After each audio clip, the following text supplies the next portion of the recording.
ಇದು big morning. ನಾನು ಜಯಪ್ರಕಾಶ್ ಶೆಟ್ಟಿ, ನನ್ನ ಜೊತೆ ಇದ್ದಾರೆ ಶ್ರುತಿ ಕಿತ್ತೂರು. ಮುಂದಿನ 1 ಗಂಟೆಗಳ ಕಾಲ ರಾಜ್ಯ ದೇಶ ವಿದೇಶಗಳ 10 ಹಲವು ಸುದ್ದಿಗಳ ಜೊತೆ ನಿಮ್ಮ ಮುಂದೆ ನಾವು ಹಾಜರಾಗಿದ್ದೀವಿ. ಬಿಗ್ ಮಾರ್ನಿಂಗ್ ನಲ್ಲಿ ಮುಂದಿನ 1 ಗಂಟೆಗಳ ಕಾಲ ಬಹಳ ಮುಖ್ಯವಾಗಿ ಈ ರನ್ಯಾ ಕೇಸ್ಗೆ ವಿಚಾರಕ್ಕೆ ಸಂಬಂಧಪಟ್ಟ ಹಾಗೆ ನನಗೊಂದು ಇಂಟರ್ನೆಟ್ ಕಾಲ್ ಬಂತು. ಆ ಇಂಟರ್ನೆಟ್ ಕಾಲ್ನಲ್ಲಿ ಏರ್ಪೋರ್ಟ್ ಇಂದ ಹೊರಗೆ ಬರುವಾಗ ಈ ಯಾವುದು ಒಂದು ಆಟೋ ರಿಕ್ಷಾದಲ್ಲಿ ಅದನ್ನು ಇಡು ಅನ್ನುವಂತ ಮಾಹಿತಿಗಳು ಬಂತು ಅಂತ ಹೇಳಿ ನನಗಿದೇನೋ ರಾಂಗ್ ಹೋಗ್ತಾ ಇದೆ ಅಂತ ಅನಿಸ್ತಾ ಇದೆ. ಇಷ್ಟೆಲ್ಲ ಮಾಡುವವರು ಆಟೋ ರಿಕ್ಷಾದಲ್ಲಿ ಇರಿಸ್ಬಿಟ್ಟು ಹಿಂಗೆಲ್ಲ ಮಾಡ್ತಾರ, ಏನೋ ಬೇರೆ ಬೇರೆ ಡೌ ಅಂತ ಅನಿಸ್ತಾ ಇದೆ, ಡೌಗಳು.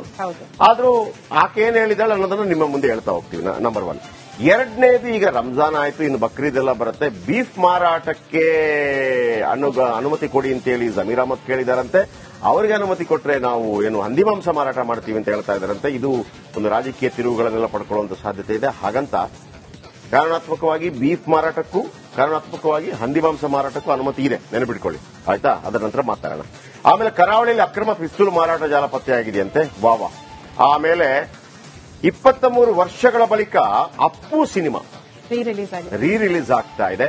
ಇದರ ಬಗ್ಗೆ ಕೂಡ ಮಾಹಿತಿ ಕೊಡ್ತೀನಿ. ಅದಕ್ಕಿಂತ ಮೊದಲು ಈ ಕ್ಷಣದ ಹೆಡ್ಲೈನ್ಸ್.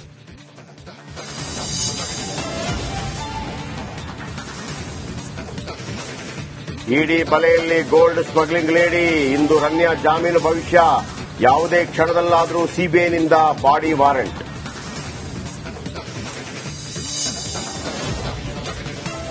ವ್ಯಾಪಾರದಲ್ಲಿ ಮತ್ತೆ ಧರ್ಮ ದಂಗಲ್. ಬೀಫ್ ಮಾರಾಟಕ್ಕೆ ನಡೆದಿದೆಯಾ ಭಾರಿ ಷಡ್ಯಂತ್ರ? ಸಚಿವ ಜಮೀರ್ ಅಹಮದ್ ಖಾನ್ ವಿರುದ್ಧ ಹಿಂದೂ ಸಂಘಟನೆಗಳ ಕಿಡಿ.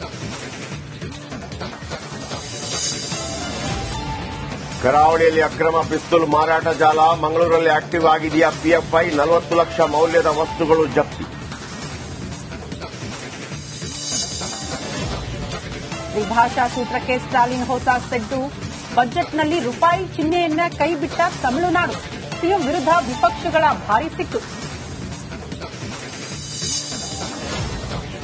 ಥಿಯೇಟರ್ಗೆ ಮತ್ತೆ ಬಂದ ಅಪ್ಪು. 23 ವರ್ಷಗಳ ಬಳಿಕ ಸಿನಿಮಾ ರಿಲೀಸ್. ಕರ್ನಾಟಕ ರತ್ನ ಅಭಿಮಾನಿಗಳು ಫುಲ್ ಖುಷ್.